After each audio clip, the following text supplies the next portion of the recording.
আপনারা? কথা শুনতে পাচ্ছেন না? এখন শুনতে পাচ্ছেন?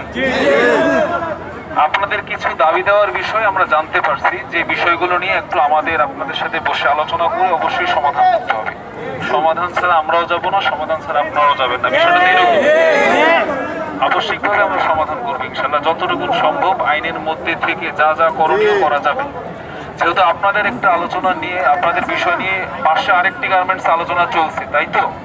তো সেখানে যিনি জিএম আছেন আর এখানে যিনি জিএম আছেন, দুইজন তো আলাদা। সেক্ষেত্রে আমার এখনো তাদের সাথে কোনো কথা হয়নি। তো আমি যেহেতু ডিসি স্যারের প্রতিনিধি হিসেবে আসছি, আমার কথা শোনা যাচ্ছে? আমি যেহেতু ডিসি স্যারের প্রতিনিধি হিসেবে আসছি, সেক্ষেত্রে আমাকে একটু সময় দিতে হবে।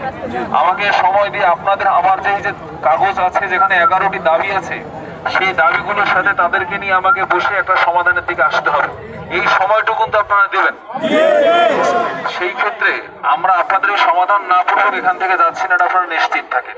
এরপরেও আপনাদের এখানে যে আমার পাশে দাঁড়িয়ে আছেন, কিংবা আমাদের যেখানে গার্মেন্টস থেকে যিনি আসেন, জিএম সাহেব আছেন, ইন্ডাস্ট্রিয়াল পুলিশ আছেন, ইন্টেলিজেন্স আছেন, সবাই আমরা সমাধানটা করার জন্যই আসছি।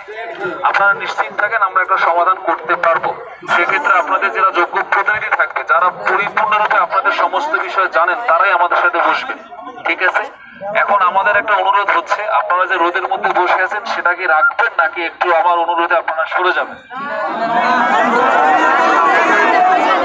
আচ্ছা, আপনারা এই রাস্তায় অবস্থান করতে যাচ্ছেন, তাহলে আমার আরেকটা অনুরোধ ছিল, আপনারা একটা অংশ ছেড়ে দিবেন, একটা অংশ রেখে দিবেন।